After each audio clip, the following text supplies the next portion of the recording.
Hello दोस्तों, नमस्ते, प्रणाम। कैसन बनी जा? उम्मीद करतनी अच्छा होखब जा। आज हमारे एगो भतीजा के बर्थडे है जौन आज 2 साल के हो गए। हमारे शादी के 1 महीना पहले उनका जन्म भई रहे 2023 में 24 न थी आज 4 नवंबर के। हमार शादी रहे 9 दिसंबर के। तो आज 2 साल के हो गए। एक खातिर हम एगो उनका के बधाई में गीत गावत तनी। रोसो के अच्छा लगी तो लाड प्यार देव जा, आशीर्वाद देव जा। उनका के खूब आशीर्वाद देव जा कि खूब जुग जुग जियस, खूब तरक्की करस। टुकुर टुकुर तकाना, फुदुर फुदुर कुदाना, जियते रहो।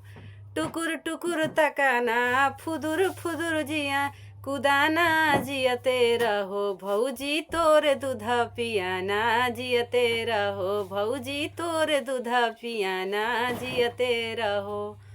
मुहे अंगूरी चूसना, बिछौना पे मुतना, जियते रहो।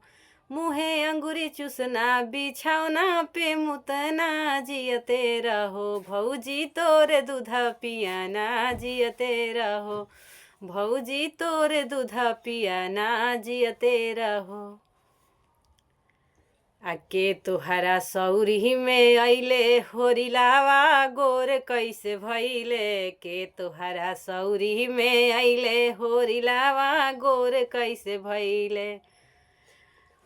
तू सावर भैया सावर होरिलावा गोर कैसे भइले। तू सावर भैया सावर होरिलावा गोर कैसे भइले। के तोहरा सौरी में अइले होरिलावा गोर कैसे भइले।